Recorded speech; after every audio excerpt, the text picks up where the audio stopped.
కాటారం మండల న్యూఢిల్లీలో ఈరోజు రేవంత్ రెడ్డి గారి కాంగ్రెస్ పార్టీ ప్రభుత్వం సంవత్సర కాలం పూర్తి చేసుకోబోతున్నటువంటి తరుణంలో కాంగ్రెస్ పార్టీ సంబరాలు జరుపుకోవడం యావత్ ప్రజానికం, తెలంగాణ ప్రజానికం ఒకవైపు అసలు ఏమీ చేయలేదు, సోషల్ మీడియా ద్వారా, టీవీల ద్వారా, పేపర్ల ద్వారా ఈ దేశం పుట్టినప్పటి నుంచి, ప్రజాస్వామ్యం ఏర్పడినప్పటి నుంచి ఇన్ని మాటలు, ఇన్ని తిట్లు ముఖ్యమంత్రి స్వయాన మన దాఖలాలు చూడలేదు. మంత్రివర్గం వాళ్ళు మాత్రం ఏమన్నా వాళ్ళ సొల్లు పురాణం వాళ్ళే చెప్పుకుంటూ వందల కోట్ల రూపాయలను వెచ్చించి ప్రజలను ఒక దగ్గర తీసుకొచ్చి మా పైన ప్రజలకు అసంతృప్తి లేదని చూపించే ఒక ప్రయత్నాన్ని మంత్రి నియోజకవర్గ ఓటర్లు ఈ నియోజకవర్గ శాసనసభ్యునికి అవకాశం ఇస్తే ఈ మంత్రి నియోజకవర్గ ప్రజల్ని మోసం చేసుడు కాకుండా యావత్ తెలంగాణ రాష్ట్ర ప్రజానికాన్ని మోసం చేస్తున్నటువంటి విషయాన్ని ఈ నియోజకవర్గంలో నెల రోజుల పాటు కాంగ్రెస్ ప్రజా వంచన దినాలనని బీఆర్ఎస్ పార్టీగా ప్రకటించి ప్రజలను చైతన్యం చేస్తూ బీఆర్ఎస్ పార్టీ తెలంగాణ రాష్ట్రం కోసం ఏర్పడినటువంటి పార్టీ. బీఆర్ఎస్ పార్టీ తెలంగాణ రాష్ట్ర ప్రజల ఆకాంక్షలు నెరవేర్చడానికి అధికారంలో ఉన్న, ప్రతిపక్షంలో ఉన్న ప్రజల పక్షమే అనే ఒక సందేశాన్ని ఇవ్వడానికి కోసం మంత్రి నియోజకవర్గంలో ఈ మట్టిలో పుట్టిన బిడ్డగా వారితో ఇప్పటికే 20 సంవత్సరాలుగా నియోజకవర్గ స్థాయిలో కలిసి ఉన్నటువంటి బిడ్డగా ఈ హామీలు నెరవేర్చాలంటే ప్రజలను అప్రమత్తం చేసి ప్రజలతో చైతన్యం తీసుకొచ్చి పోరాటం చేస్తే తప్ప కాంగ్రెస్ పార్టీ పథకాలు అమలు చేయని పక్కకు పెట్టి ఢిల్లీకి డబ్బుల సంచులు మోయడానికి పరిమితం అవుతున్నటువంటి విషయాన్ని ఈ సందర్భంగా గుర్తు చేస్తూ 6 గ్యారంటీలు ఏది 100 రోజులలో అని చెప్పి వీళ్ళొక్క గ్యారంటీని కూడా పూర్తి చేయకుండా ఏదో ఒకటో ఏమో చేసినటువంటి ఆ పథకం ప్రజలతో తిరస్కరించబడ్డటువంటి పథకంగానే మిగిలిపోతూ ఉన్నది. దాని తర్వాత 400 హామీలు ఇచ్చి 420 హామీలు ఇచ్చి దీంట్లో అయితే చందమామని తీసుకొచ్చి మీ చేతిలో పెడతామని చెప్పే అటువంటి విషయాలు ఉన్నాయి. అంటే పదవి కోసం కాంగ్రెస్ పార్టీ ఎంత దిగజారుతుంది. వాళ్లకు ప్రజలంటే ఒక ఓట్లు వేసే యంత్రాలుగానే చూస్తారు తప్ప ప్రజాస్వామ్యంలో ప్రజలకు చైతన్యం ఉన్నది, ఆలోచన ఉన్నది అనేది వాళ్ళు చూడరనేది వాళ్ళ ఈ కంప్యూటర్ యుగంలో కూడా మనకు స్పష్టంగా కనబడతా ఉన్నది. 6 గ్యారంటీలలో ఏవి చేయకుండా రైతులకు 2 లక్షల రుణాలను మాఫీ చేసి మళ్ళీ 3 లక్షల లోను వడ్డీ లేకుండా ఇప్పిస్తామని చెప్పిండ్రు. ఇక్కడ ఉన్నటువంటి శాసనసభ్యుడే తయారు చేసిండు ఈ మేనిఫెస్టో. ఆయన ఏం చెప్పిండు, కాళేశ్వరం ప్రాజెక్టులో భూములు కోల్పోయిన వాళ్ళు అప్పుడు పరిహారం కేసీఆర్ గారు తక్కువ ఇచ్చిండు, రాగానే వాళ్లకు పరిహారం పెంచిస్తాను ఇగో మేనిఫెస్టోలో పెట్టిండు మన ఎమ్మెల్యే, మంత్రి ఎమ్మెల్యే గారు, పుణ్యాత్ముడు. పాపం ఇవేవి గుర్తులేవు, దానికి దిక్కు లేదు. 2 లక్షల రుణమాఫీ మొత్తం చేయలేదు. మనం అడుగుతూ ఉంటే తేపుకో ఇంత దాదాపు ఇప్పుడు కొంతమందికి అయింది. కనుక ఇవాళ ఆ రోజు చెప్పిండ్రు మేనిఫెస్టోలో ఫార్మా సిటీలను రద్దు చేస్తామన్నారు. మళ్ళా ఫార్మా సిటీలను పెట్టి సొంత నియోజకవర్గం రేవంత్ రెడ్డి నియోజకవర్గంలో భూములు గుంజుకుంటా ఉన్నారు. అంటే ఓట్లకు ఒక రకం, ఓట్లు అయిపోయినాక ఒక రకం. ఊర్లలో చెప్పుకుంటాం ఇది ఓట్లాడదా కోడమల్లన్నా ఓడదా కాంగ్రెస్ పార్టీ పరిపాలన కనబడుతున్నది. ఈ కాంగ్రెస్ పార్టీ వాళ్ళు మనం యుద్ధం చేస్తేనే ఆయనతోనన్న రుణమాఫీ అయింది. ఇవాళ బీఆర్ఎస్ పార్టీ ప్రతిరోజు యుద్ధం చేస్తుంది కనుకనే సంక్రాంతికైనా మళ్ళీ రైతు బంధు ఇస్తా అంటున్నారు. మనం యుద్ధం చేయకపోతే ఆ రైతు బంధు కూడా రాదు.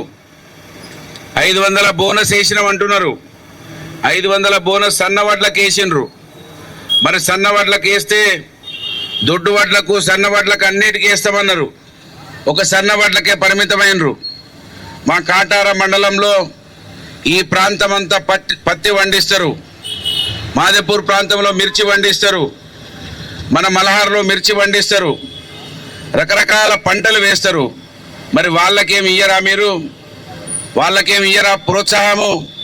ఒక వడ్లకి చెప్పి ఇవాళ సన్న వడ్లకు పరిమితం చేసి రైతు బంధును ఎగ్గొట్టి, రైతు బంధు అంటే రైతుకు వస్తే అన్ని పంటలకు ఉపయోగపడేటి ఆ డబ్బులు సంవత్సరానికి 10,000 చాలా ఉపయోగకరంగా ఉండేది. వాటిని ఎగ్గొట్టి 500 మేము సన్న బియ్యానికి ఇస్తున్నాం, వడ్లకి ఇస్తున్నాం అంటే సన్న వడ్లు వట్టించే వాళ్ళు చాలా తక్కువ మంది. ఈసారి అయితే ఆ దిగుబడి కూడా రాలేదు. చాలా మంది లాస్ అయినరు సన్న వడ్లు వేసిన వాళ్ళు. వీళ్ళు ఇస్తారో ఇయ్యరో అనే భయానికి అది వ్యాపారస్తులకే బయటనే అమ్ముకున్నారు. 90% వీళ్ళు కొంటున్నది 10%.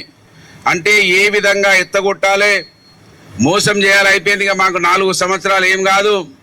నిన్నటి వరకు మన మంత్రి ఎమ్మెల్యే పోలీసు వాళ్ళని చూస్తేనే మీరు పోలీసు వాళ్ళు బీఆర్ఎస్కు పనిచేస్తారు అన్నాడు. ఇవాళ కాటారం పోలీస్ స్టేషన్కు కాంగ్రెస్ పార్టీ కార్యాలయం అని బోర్డు దాకి ఉన్నది. కాంగ్రెస్ పార్టీ వాళ్ళు చెప్తేనే దరఖాస్తులు తీసుకుంటున్నారు.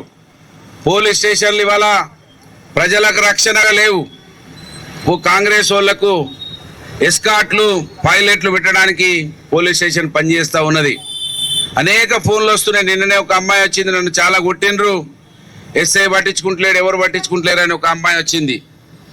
ఇవాళ పోలీస్ స్టేషన్లో సామాన్య ప్రజలకు ఏమే జరుగుతుందో మీకే ప్రజలకి ఎక్కువ తెలుసు కనుక వినేవాడికి చెప్పేవాడికి వినేవాడు లోకు అనే సందం మన మంత్రిని ఎమ్మెల్యేను మనం నమ్మడం మన తప్పు.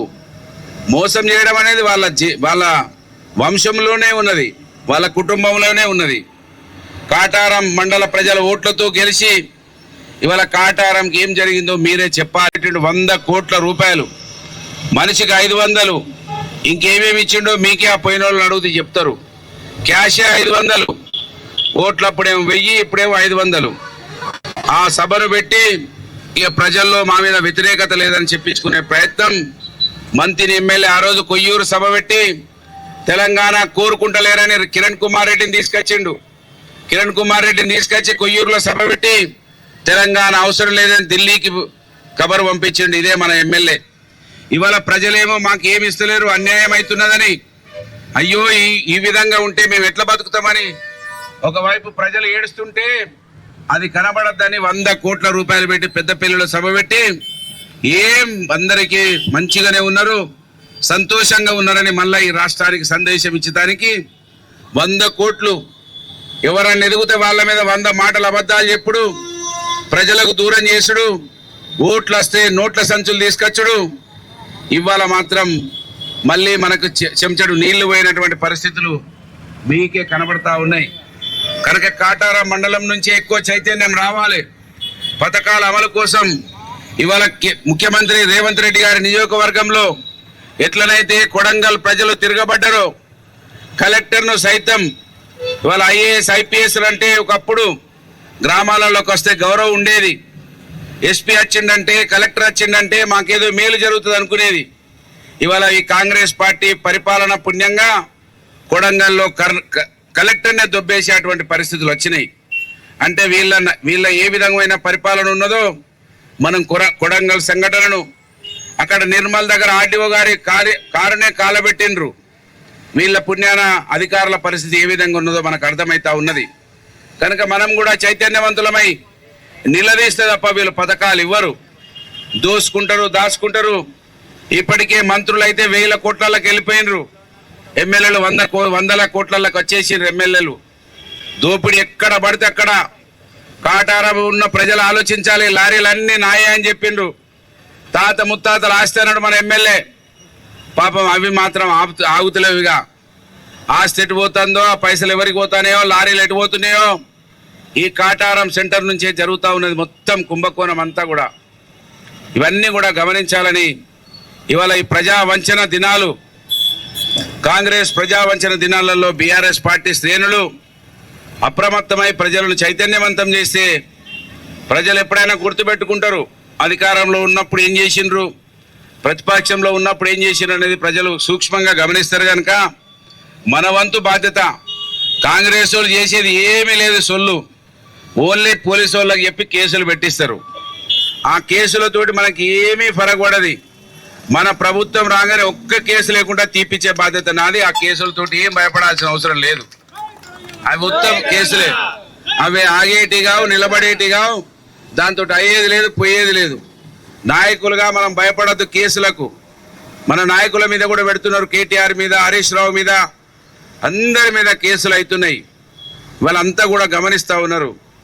కనుక మీరు ఈ యొక్క కార్యక్రమాన్ని ప్రజలను చైతన్యవంతం చేసి పోరాడాలని మిమ్మల్ని విజ్ఞప్తి చేస్తూ, మా బీఆర్ఎస్ పార్టీ శ్రేణులు కాటారంలో ఇంత పెద్ద ఎత్తున బీఆర్ఎస్ కండగా ఉంటామని, ప్రజల పక్షాన పోరాటం చేస్తామని ఇక్కడికి వచ్చి ఈ కార్యక్రమాన్ని దిగ్విజయం చేసిన మీ అందరికీ కూడా, నా కుటుంబ సభ్యులందరికీ కూడా హృదయపూర్వకంగా ధన్యవాదాలు.